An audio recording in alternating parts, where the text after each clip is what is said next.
Welcome into the Cinema Literature Podcast. My name is Alex Thomas, and this is what happened in the movie/TV world this week. Start off with Netflix. They had a pretty good week. Netflix buys MillarWorld. Netflix made their first acquisition this week by buying MillarWorld, which was started by Mark Millar. Founded by Mark Millar, the legendary creator of such iconic characters and stories such as Kick-Ass, Kingsman, and Old Man Logan, MillarWorld's portfolio of critically and fan-acclaimed character franchises will be brought to life through films, series, and kids shows available exclusively to Netflix members globally. MillarWorld will also continue to create and publish new stories and character franchises under the Netflix label. Since MillarWorld started, the company and its co-creators have published 18 character worlds, of which 3, Wanted, Kick-Ass, and Kingsman, have yielded 3 theatrical films that together have grossed nearly $1 billion in global box office. Grading it as, it is their first company acquisition. It's Netflix's first acquisition. It's pretty good. I do like the idea of them possibly creating original content for Netflix. That's something I'm actually wondering if Marvel, in their MCU films, if they ever decide to introduce a superhero or a character in a movie instead of just having it based off one of their previous comic books, just make an original superhero movie. I think that'd be pretty cool. But as far as types of shows they'd make, I don't know. I think it'd be interesting to see like a Kick-Ass show. I feel like that could be interesting, especially the budget doesn't have to be super high. Whereas with something like Wanted and Kingsman, which are like no holds barred action movies kind of, you would need bigger budgets, and I feel like they would kind of stay away from that at first, especially because they're canceling a lot of expensive shows now. But I'm definitely intrigued to see what they do. Not really sure how the rights would work, because I know Fox has movie rights for Wanted and Kingsman.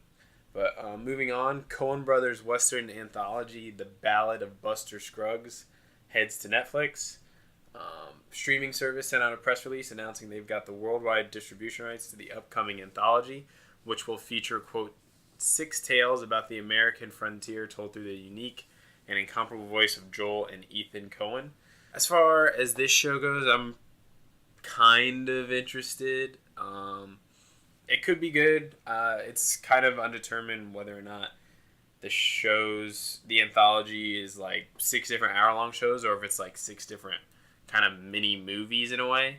But it's the Coen Brothers. I'm a pretty big Coen Brothers fan, so I'll probably be watching it day one when it releases. In other Netflix news, David Letterman returning to television with new Netflix series. Netflix announced that Letterman will host a yet-to-be-named 6-episode series that will combine 2 of his greatest interests: in-depth conversations with extraordinary people and in-the-field segments expressing his curiosity and humor. Each episode will run an hour in length, and we'll find Letterman conducting a long-form interview with a single guest before venturing outside the studio for another segment. This is probably the second most interesting news that came from Netflix this week.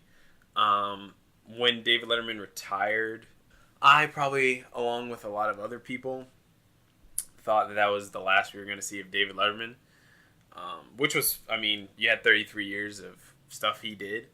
But this is another one I'll definitely be watching as soon as it comes to Netflix. Kind of bummed that it's only 6 episodes, but I guess that's 6 more hours than we thought we were going to get with David Letterman. He's not my favorite late night host. I think my favorite would probably be Conan, but I definitely have a lot of respect for Letterman. I remember watching, I think like the funniest thing I ever saw on Letterman was they were promoting Spider-Man 3, so this was like 2007, so I think I was 10. They were promoting Spider-Man 3, and he had a segment where he wanted to see how many Spider-Men he could put into a Starbucks. So, they had a camera on the Starbucks, and, he's like, all right, send in 3 Spider-Men. So, 3 guys dressed as Spider-Man go in. But it kind of just got crazy because, 40 Spider-Men are in there. But then he goes, send in Superman. So someone dressed as Superman goes in there. And then, the last guy, he goes, and Moses. And, of course, right on cue, a dude dressed as Moses goes in. So I'm definitely intrigued to see what other antics they'll have set up for this show. And probably the biggest news to come out of Netflix this week is Disney is going to pull their movies from Netflix and launch its own streaming service. In an earnings call on Tuesday, Disney CEO Bob Iger announced that Disney will discontinue putting movies on Netflix in favor of launching its own streaming service in 2019, which will host a bunch of Disney movies and Disney-owned television series aimed at kids. The news comes along with word that Disney is acquiring a majority of BAMTech, the streaming technology company owned by Major League Baseball, for a whopping $1.58 billion. They'll be using this technology to not only launch this Disney streaming service in 2019, but also an ESPN streaming service early next year. And actually today, it was reported that Netflix was in active discussions to keep Marvel and Lucasfilm movies on the streaming service. Bob Iger was quoted as, quote, "There's been talk about launching a proprietary Marvel service and Star Wars service, but we're mindful of the volume of product that would go into those services, and we want to be careful about that. We've also thought about including Marvel and Star Wars as part of the Disney branded service. But there we want to be mindful of the Star Wars fan, the Marvel fan, and to what extent those fans overlap with Disney fans or are completely separate and incremental to Disney. So it's all in discussion." This is the biggest news to come out for Netflix. I mean, also Netflix renewed Glow for season 2 for any Glow fans out there. But basically, Netflix doesn't have a lot of great movies on there that are on their service. Or like a lot of movies with rewatchability. Like they have good movies, but you know, a lot of the time it's the ones with Disney. Ever since Disney stopped putting their movies on Stars, and when they struck that deal with Netflix in 2012 to put their movies on Netflix, because basically Netflix would be in trouble. Would probably be in a little trouble without those movies to watch. They still have their original content, but they really don't have a lot of good original movies for people to watch. But them trying to keep Marvel and Lucasfilm, that's a good move. I think, you know, if I'm Disney and I'm coming out with a Disney streaming service, I would probably include Marvel and Lucasfilm on there. Because if you launch a separate Marvel service and a separate Star Wars service, well, with Star Wars, you're really not going to have much content to put on there. I mean, outside, you have 8 movies. You have the Star Wars Rebels show. I mean, you could put on, like, the Clone Wars show, I guess. You could put on, you know, I'm not sure what else you would really put on. How much are you going to charge for that service? Because there's not a lot of content. A Marvel service, I could see. I mean, because they're coming out with 2 to 3 movies per year. I know they have a bunch of shows on, like, Disney Junior or whatever. But if they launch their own streaming service, I would just say include everything under that Disney streaming service. Because that's enough where I feel like people would definitely pay for that. But I understand Netflix is being smart because they're saying, you know, Disney, you can keep all your Disney stuff. Just let us have Marvel and the Lucasfilm. Let us keep the Marvel movies and the Star Wars movies. But it's going to be interesting to see how that develops. I mean, I remember when there were rumors about Disney buying Netflix, which it was never confirmed by anyone. I thought it was kind of understandable and that Disney could buy them because they put their movies on there. They had that deal with all the Marvel shows, like Daredevil, Iron Fist, Luke Cage, The Defenders. Like all the Marvel shows were going to be on Netflix, and like companies they've acquired, and companies like Pixar and Lucasfilm that they've acquired in the past. There had been kind of partnerships they made before Disney bought those companies. You know, Disney worked with Pixar in the late 90s, early 2000s for their movies like Toy Story, A Bug's Life, before they ultimately bought them in 2004. Disney worked with Lucasfilm with, you know, the Star Wars rides that are in their parks. They worked with them before they ultimately bought Lucasfilm in 2012. So it kind of made sense. It was like, okay, they're working with Netflix. Maybe they could buy Netflix. It's possible, but it's a lot smarter on Disney's part to just launch their own service. But anyways, moving on. Amazon acquires Lucille Ball biopic. Deadline reported that Amazon Studios has acquired rights to the planned biopic. Apparently, there is also momentum when it comes to casting the rest of the project, which includes Desi Arnaz, but also the parts of the comedy's characters Fred and Ethel Mertz, played by William Frawley and Vivian Vance. No names are currently in the mix for those parts, but Oscar winner Javier Bardem is currently being courted to play Desi. There is no director attached to the project. The only thing I really know about this movie is they have Cate Blanchett playing Lucille Ball. She's attached, and Aaron Sorkin is writing the movie, or he's already written it.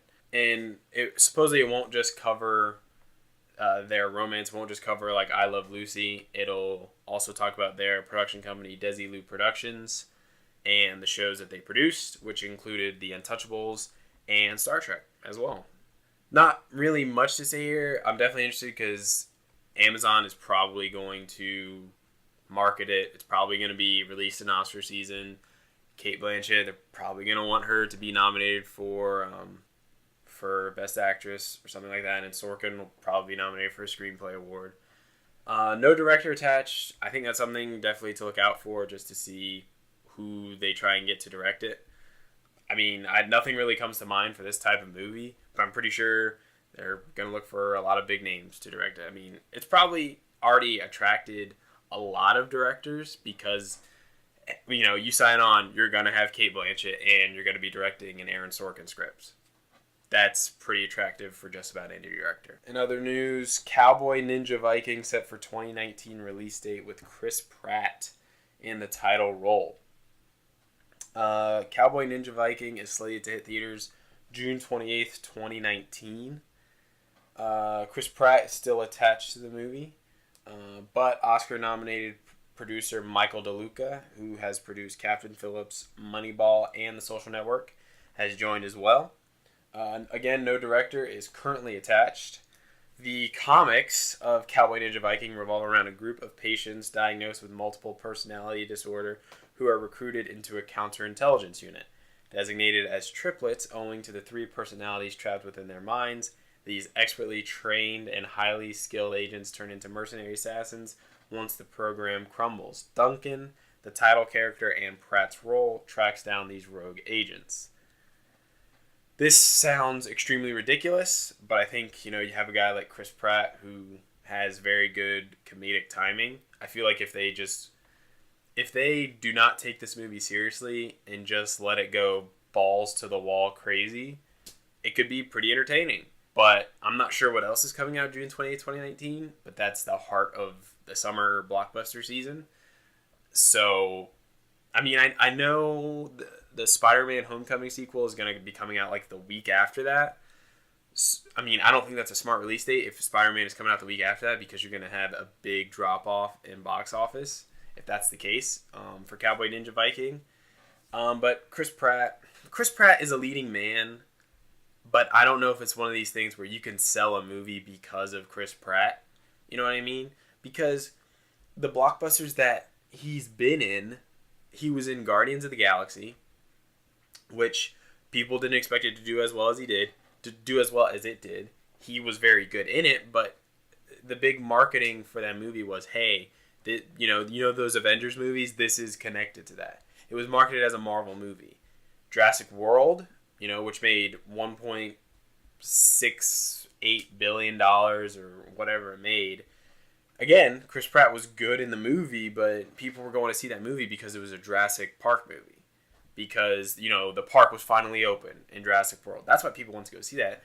And I'm sure people like Chris Pratt, but people weren't buying tickets because Chris Pratt was in that movie. So it's going to be interesting to see how the movie does financially, no matter if it's good or bad, really.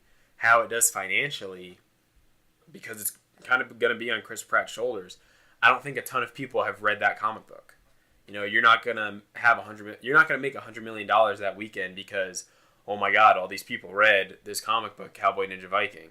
So, hey, when June 28th, 2019 rolled around, keep your eyes open for Cowboy Ninja Viking starring Chris Pratt. Moving on, Creed 2, for any Creed fans out there. Dolph Lundgren, who played Ivan Drago. Dolph Lundgren is rumored to return as Ivan Drago in Creed 2. Basically, this stems from, I think, Sylvester Stallone. He was on TMZ, and he joked about Drago being in Creed 2. That's literally it. I hope Dolph Lundgren... I hope Ivan Drago is not in Creed 2, because Rocky 4 was when the Rocky series went full cartoonish. Like, it just didn't care anymore how cartoonish it could get. I'm not saying that I hate Rocky 4. I think, it's got a ton of 80s cheesiness in it, but Creed is a very real, grounded movie. And if you introduce someone like Drago into Creed, you're just going to have, like, the audience is just going to remember, the cartoonishness of Rocky 4. I mean, Rocky 3 was when it started to get cartoonish, when, a hit, if somebody landed a jab, it sounded like a car crashed into a wall. And if he missed, it sounded like a tornado in Oklahoma. It's just this big whoosh every time someone missed. But there were still some grounded moments in Rocky 3. Very few. But then Rocky 4, it was just full cheese fest. So I really hope Drago isn't in Creed 2.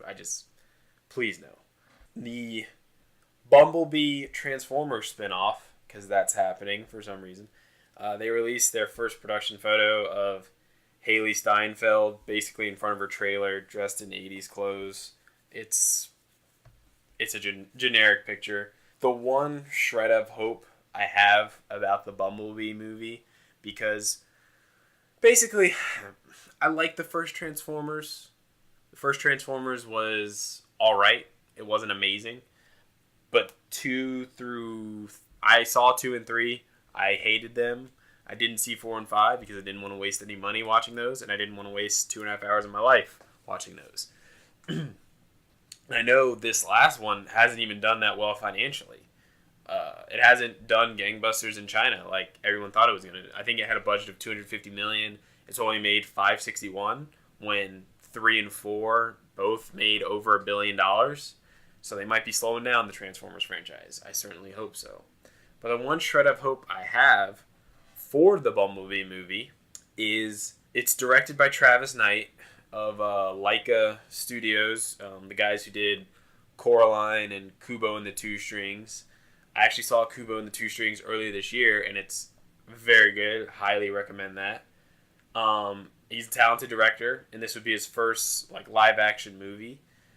So it could be good because of that. However, the writer, this woman, Christina Hodson, who only has 2 writing credits, and it's Shut In, which came out earlier this year, which has a Rotten Tomatoes score of 8%. 8%. Metacritic score of 25, and she also wrote another movie called Unforgettable, which has a Rotten Tomatoes score of 27% and a Metacritic score of 45. And those are her only credits. So, yeah, Bumblebee might be a crap fest as well. They also released a picture for Deadpool 2. Josh Brolin as Cable in Deadpool 2. He looks like Cable. He looks like a more realistic version of Cable. If you ever see Cable in the comics, his arms are as thick as they are long. His arms literally look like legs. But he looks kind of like a normal dude. Also, with his eye, because he's kind of like he's a cyborg, and his eye is electric basically. And in the comics, it literally looks like he has this fireball on his eye. But in this one, that's way died down. It's a good looking picture. The Deadpool 2 I'm definitely anticipating Deadpool 2 next year. I think it's June 8th, 2018. I want to say something like that. But he's also got this teddy bear attached to his pants. I'm not really sure what the teddy bear is for. I'm not sure if that's a comic reference, but it looks fine. Another report: Milla Jovovich will play the villain in Hellboy: Rise of the Blood Queen. Although there was a release today that it's just going to be called Hellboy. The project, which is a reboot of the Guillermo del Toro Hellboy that came out in 2004. Project was first announced back in May with comics creator Mike Mignola co-writing the script for director Neil Marshall, who directed The Descent, alongside Andrew Crosby Cosby, and Christopher Golden. The film has Stranger Things standout David Harbour, who played the sheriff. Stranger Things standout David Harbour playing the titular comics character. Recently, we learned that Ian McShane will be playing Professor Broom, and now the movie is zeroing in on its villain, Milla Jovovich, who will play the Blood Queen. As far as, I think that's a pretty good choice. I'm not a fan of the Resident Evil movies, but Milla Jovovich, she's I think she's a good actress. I liked her in Zoolander when she played Katinka Ingeborgovna. She was pretty good. She was pretty good in that for her 10 lines. But I think she would fit in that world. I've never seen The Descent, but I hear The Descent is super... it came out when I was 9. So I hear The Descent is very good. It's very scary.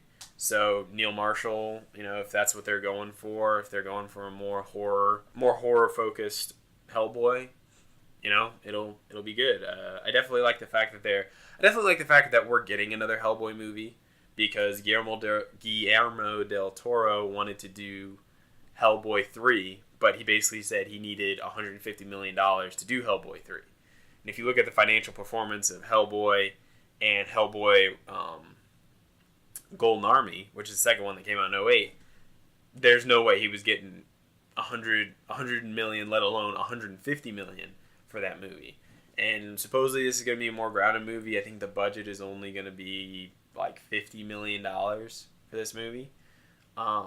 It'll be interesting to see where David Harbour takes the character of Hellboy, because the character of Hellboy is a great character. The guy, I think his real name is Anung Unrama, and he's a demon who is supposed to bring about the end of the world, yet he fights for the good guys. He is a good guy. That's a great character. Just inner conflict, that just explains itself. That's a great character. So it'll be interesting how that movie is, but as far as Milla Jovovich playing the villain, sounds like a good idea. She's not a bad actress, so we'll see. James Cameron, who is going to be in his own Avatar world for probably until he dies. He's setting out to make 4 Avatar sequels that are supposed to come out in 2020, 2022, 2023, and 2025. He says that Stephen Lang will be the villain in all 4 Avatar sequels. And the thing is, Stephen Lang was the villain in the first one, and he died in the first one. It's kind of confusing, and also, why would you tell us he would be the villain in all 4 sequels? It kind of takes out all the stakes in the first 3 Avatar sequels, because he's going to live, so, what's the point a little bit? Plus, he's already said Sigourney Weaver's coming back in the Avatar sequels, and she supposedly died in the first one, so I'm not really sure where he's supposed to go. I don't understand why he would even announce that he's going to be the villain in all 4 sequels. Just have it be a surprise, I know casting information comes out and it'll be like, oh, Stephen Lang is in the movie. Who knows? It could have been a flashback, whatever. But, but that's the problem I have with a lot of these Marvel movies when they release their contracts, where actors will come out and say, well, I'm in a 5-movie contract, da-da-da-da. And it's like, well, that kind of takes a lot of the stakes out of it. I know you're going to live, so what real conflict? But anyways, moving on. Blade Runner 2049. The sequel to 1982's sci-fi classic. Blade Runner 2049 is officially rated R for violence, some sexuality, nudity, and language. Makes perfect sense. I'm really looking forward to that movie. Still got to see the rest of the first one. I think I made it about 45 minutes in before I fell asleep. Not because I was bored. I was really tired that night. Definitely looking forward to it. The director, Denis Villeneuve, who directed Prisoners. He directed Sicario, directed Arrival. All 3 great movies. I know he directed a few other movies. I just haven't seen those. I've seen those 3 that I named, so definitely looking forward to that. I think that's October 7th. October 6th or 7th, 2018. Moving on. Deadpool director Tim Miller to helm cyberpunk adaptation Neuromancer. Tim Miller has signed on to direct the long-in-the-works adaptation of the 1986 William Gibson novel Neuromancer at 20th Century Fox. Moreover, He'll be reteaming with Deadpool producer Simon Kinberg on the project. The synopsis for Neuromancer is as follows. Henry Dorset Case was the sharpest data thief in the business until vengeful former employees crippled his nervous system. But now a new and very mysterious employer recruits him for a last chance run. The target, an unthinkably powerful artificial intelligence orbiting Earth in service of the sinister Tessier Ashpool business clan. With a dead man riding shotgun and Molly, mirror-eyed street samurai, to watch his back, Case embarks on an adventure that ups the ante on an entire genre of fiction. Sounds pretty interesting. Tim Miller, after what he did with Deadpool, I'm going to be interested in every other movie he does, basically. Because I really like Deadpool. I thought it was really good. It's a shame he's not directing Deadpool 2 because he had creative differences with Ryan Reynolds. But Fox obviously still wants to keep him around. He probably won't work on this movie, Neuromancer, for a while because he's actually developing a new Terminator reboot with James Cameron, who gets the domestic rights to the franchise back in 2018. Because James Cameron won't be doing anything Terminator related because, again, he's on Pandora in Avatar world for forever. Also, Tim Miller is adapting the Daniel Suarez novel In Flux for Fox. So he's got a lot of projects with Fox right now. Fox definitely wants to keep him around after the massive financial success that Deadpool 2, that Deadpool was. I mean, it made $783 million on a $58 million budget. So yeah, they definitely want to keep him around. Ben Affleck calls Justice League an interesting product of two directors.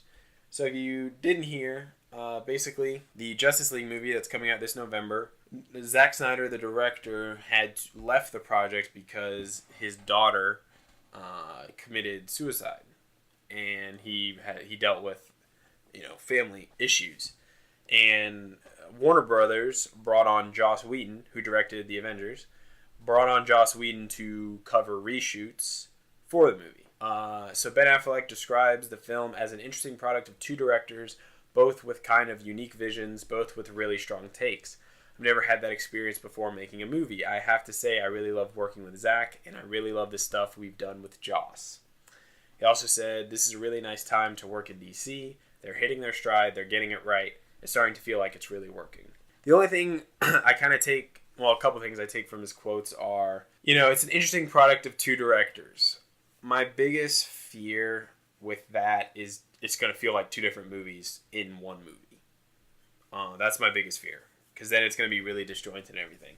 Another thing is when he says, DC is hitting their stride, they're getting it right. So is that Ben Affleck admitting they weren't getting it right before? Because they weren't. Batman v Superman and Suicide Squad, while they both made money, those are two shitty films. I'll just be honest. Those movies are bad. Those are not very good movies. And Wonder Woman, which came out earlier this year, I thought was awesome. I thought Wonder Woman, it wasn't paced perfectly, but it was paced very well. It was very confident in what it was doing. Wonder Woman, there were some third act problems, don't get me wrong, but a huge step forward for DC after just the horrible 2016 they had. Those Batman v Superman and Suicide Squad, I just didn't know what I basically knew the problems with Suicide Squad. David Ayer had 6 weeks to write a script, and they hired a trailer editing company to edit their entire movie. That's some of the problems, but that's the problem. So, Ben Affleck calling it an interesting product of two directors. It's interesting. I really hope more of Joss Whedon's stuff makes it into the final cut, because I'm not a fan of Zack Snyder. I think he's a classic style over substance director. He's like Zack Snyder is to superhero movies what Guy Ritchie is to a heist movie and what Baz Luhrmann is to a romance movie. Seriously, Zack Snyder, Guy Ritchie, and Baz Luhrmann are all style over substance directors. And, there's nothing wrong with that if that's your thing. It's just not my thing. Those movies, there's a reason why those three guys are still in the business, because their movies make money. Although Guy Ritchie just had one of the biggest bombs ever with King Arthur, Legend of the Sword. But, there's a reason they're still around, because their movies make money. So, I'm interested in Justice League. I really hope. I know they're doing extensive reshoots. I think these reshoots have cost like $35 million so far.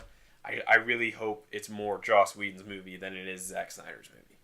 That's all I'll say about that. But a few new trailers released this week. HBO released a trailer for The Deuce, which is it's basically about the porn industry in the 70s in New York. It's created by David Simon, who created The Wire and Treme. Looks good. It's James Franco plays these twin brothers. It looks pretty good, but then again, so did Vinyl. I mean, Vinyl looked pretty interesting last year, and then Vinyl got canceled. Not so much. It was a terrible. It wasn't like a bad show. It was just an expensive show. I think one of the problems with that, though, like because they didn't get a lot of viewers. When Bobby Cannavale is your leading actor, you're not going to attract a lot of eyeballs. Plus, he kind of plays the same character. He plays this kind of New York goon who he's got the street smarts, but he's not very book smart. He's not very intelligent. But The Deuce looks pretty good. Premieres September 10th. I'm definitely gonna watch the first episode just to see what it's like. I mean, it's the guy who created The Wire, which is arguably the greatest show ever made. But we'll see. Another trailer that released was for Mother. It's got an exclamation point, so maybe it's Mother. But Mother, which is Darren Aronofsky's next movie with Jennifer Lawrence and Javier Bardem. That comes out September 15th. It looks like a generic horror trailer that's set in a house, But I think people are kind of fawning over the trailer because it's Darren Aronofsky and he's made a lot of great films like The Wrestler or Black Swan. And I think that's why people are going crazy for it. Looks good. Jennifer Lawrence, Javier Bardem, both two very talented actors. Again, I'll wait for reviews. If it gets great reviews, I might end up seeing it. We'll see. New trailer for Wonder came out. Wonder is the obligatory tearjerker film that comes out during Oscar season. Comes out November 17th. And it's basically Jacob Tremblay, the kid from that movie Room. He plays this kid who has this facial disfigurement a little bit, who's going to school, and all these kids pick on him, and then I'm pretty sure by the end of the movie, everyone loves him, and it turns out, they learned more from him than they learned at school that year, or something like that. I'm not, crapping on the movie. I just know what the movie's going to be. Owen Wilson and Julia Roberts are the parents, so there's that, if you want to see it. Another TV trailer for The Gifted, which is an X-Men show, which is going to be on FX. Premieres October 2nd. One of the executive producers is Bryan Singer, who directed the first two X-Men films, as well as X-Men Days of Future Past and X-Men Apocalypse. I'm starting to get tired of X-Men because it just repeats the same themes of how hard it is to be a mutant in their world, and it's just so somber. It's just so like we've been listening to the same themes ever since the first X-Men, and nothing has gotten better. And Bryan Singer basically pleasured himself and jizzed all over himself when he did X-Men Apocalypse, just to reinforce these themes of the first two X-Men movies he did, and reinforce certain scenes that basically it was just a retread. And then while taking a shot at Brett Ratner, and the third movie is always the worst. When X-Men Apocalypse, just very disappointing in that movie. That's all I'll say. The Gifted. If you're interested in an X-Men show, premieres October 2nd. Up to you if you want to watch it. To be honest, this next segment, this isn't news that was released this week. This is just kind of overarching stories, ongoing stories in Hollywood. Call it the bigger picture. But I want to talk about HBO's their show that is going to be coming from the creators of the Game of Thrones show called Confederate, and Amazon's upcoming show Black America. So Confederate, which is created by D.B. Weiss and David Benioff, Confederate chronicles events leading to the Third American Civil War. It takes place in an alternate timeline where the southern states have successfully seceded from the Union, giving rise to a nation in which slavery remains legal and has evolved into a modern institution. The story follows a broad swath of characters on both sides of the Mason-Dixon demilitarized zone. Freedom fighters, slave hunters, politicians, abolitionists, journalists, the executives of a slaveholding conglomerate, and the families of the people in their thrall. Executive producers Nichelle Tramble-Spellman of The Good Wife and Malcolm Spellman of Empire have also joined the show. They will also be writers for the show. Basically, the only reason why I want to talk about this show is because they're the creators of Game of Thrones, D.B. Weiss and David Benioff, who are creating Confederate. They basically received a lot of flack because it's going to depict slavery in its modern institution, because it's an alternate history where the Confederacy won the Civil War. And they're like, well, why do they want to put black people in chains or whatever? And honestly, I don't have a problem with the show. My biggest problem with the show is that I don't think it's a very good concept, period. You have The Man in the High Castle, which is an alternate history where the Nazis won World War II. I just don't think it's a super original premise. I just don't. But before I go further into it, there's also this other show from Amazon called Black America. It's from Aaron McGruder, who created The Boondocks. If you haven't seen The Boondocks, go watch The Boondocks. It's amazing. But from Aaron McGruder and producer Will Packer. Black America envisions an alternate history where newly freed African Americans have secured the southern states of Louisiana, Mississippi, and Alabama post-Reconstruction as reparations for slavery, and with that land, the freedom to shape their own destiny. The sovereign nation they formed, New Colonia, has had a tumultuous and sometimes violent relationship with its looming big neighbor, both ally and foe, the United States. The past 150 years have been witness to military incursions, assassinations, regime change, coups, etc. Today, after 2 decades of peace with the U.S. and unprecedented growth, an ascendant New Colonia joins the ranks of major industrialized nations on the world stage as America slides into rapid decline. Inexorably tied together, the fate of two nations, indivisible, hangs in the balance. So people have been talking about these two shows. People have been praising Black America, and people have been criticizing Confederate. Honestly, again, the Black America premise, it's an okay premise. Again, I don't think it's terribly... I don't know what it is about these alternate history timelines. I'm just not a fan.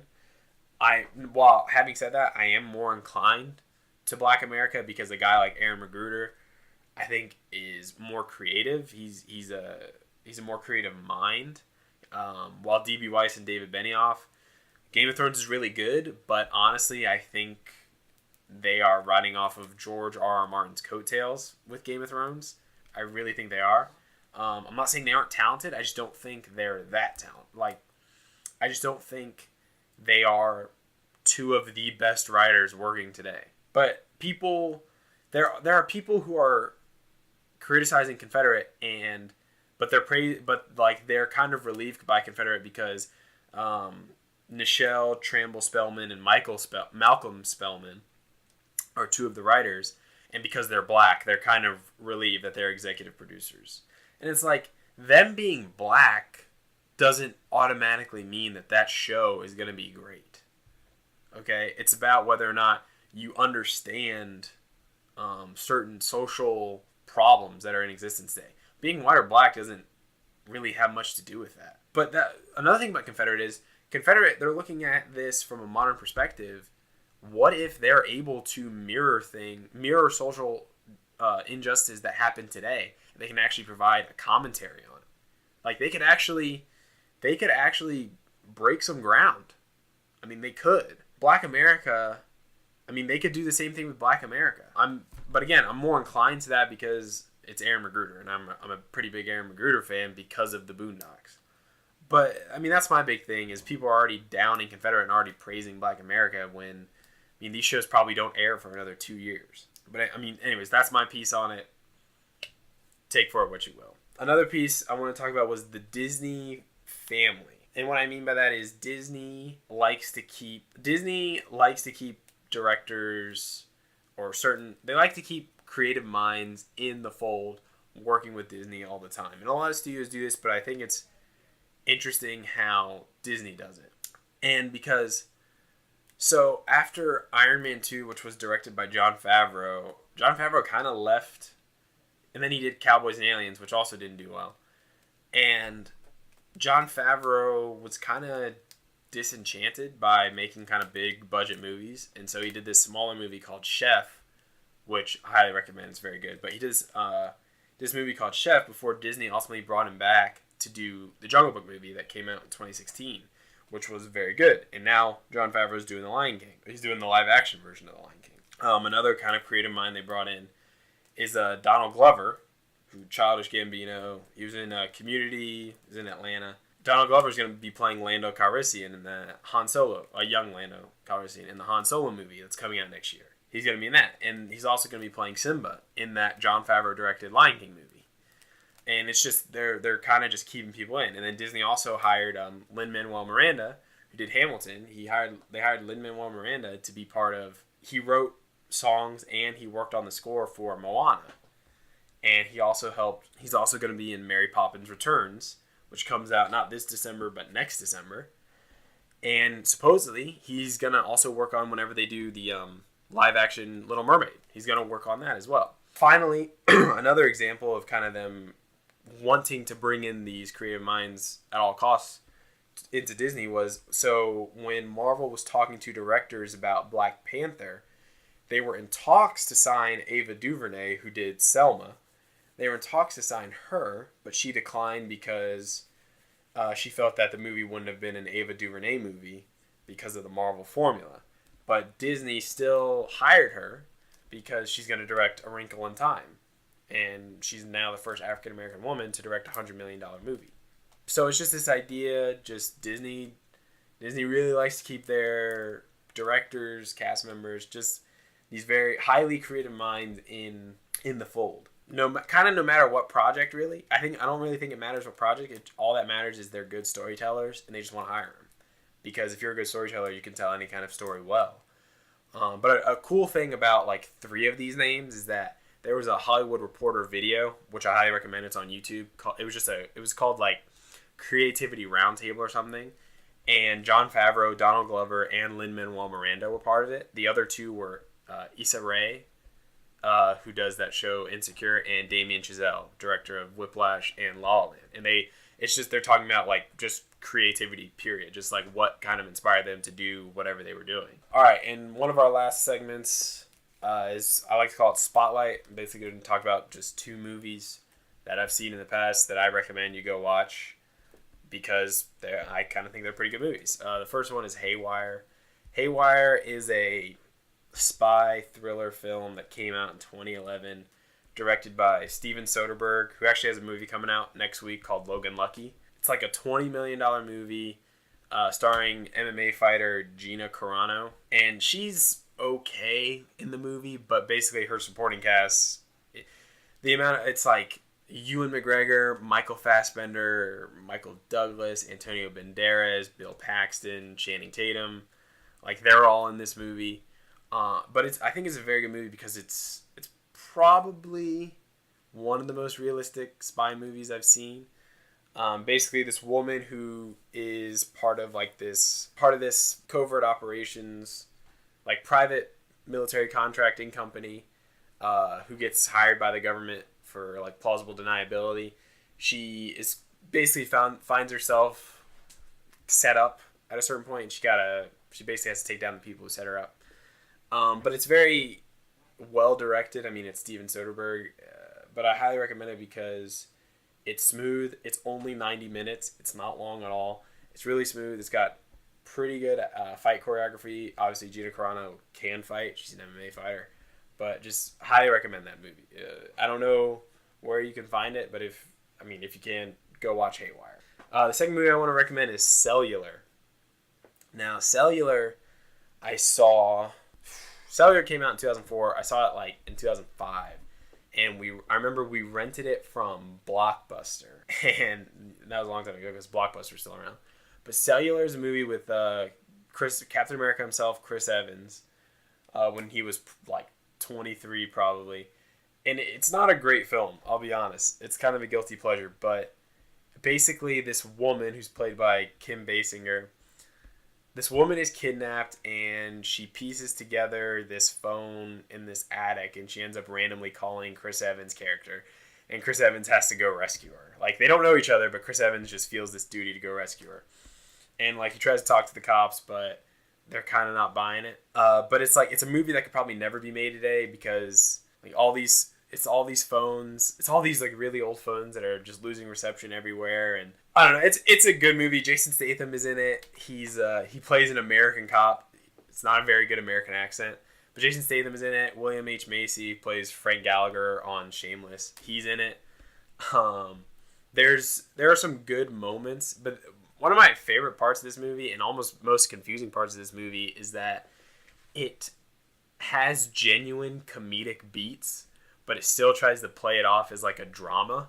Like, this woman's really in danger and this guy's really got to save her. But there are like legit comedic beats in the movie. There's a great chase scene where where Jason Statham is chasing Chris Evans and they play a remixed version of Nina Simone's Sinner Man. Honestly, you should watch the movie just because of that chase scene, because it's a really good chase scene. Last but not least, saw Atomic Blonde earlier this week, which is the spy movie with Charlize Theron and directed by David Leitch, who co-directed John Wick, and he's going to be directing Deadpool 2. I just want to recommend it. You should definitely go see Atomic Blonde. The first half is a little slow, especially for something that's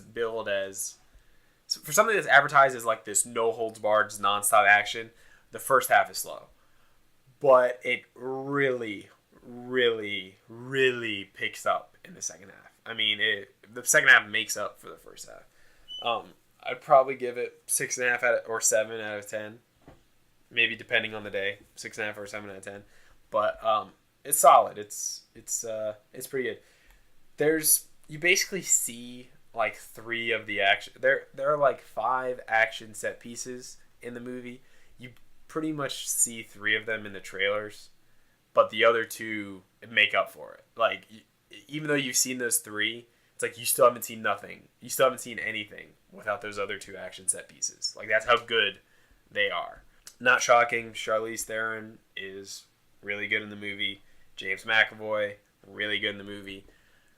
John Goodman and Toby Jones, who are, like, if you see it in the trailers, they're kind of debriefing her and interviewing her in, like, a room.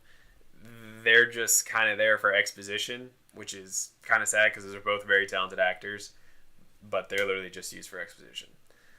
But yeah, Atomic Blonde, definitely go see it. Be worth your time. I know coming out this weekend, the 2 wide releases are Annabelle Creation and The Glass Castle. It's up to you. Up to you if you want to see that.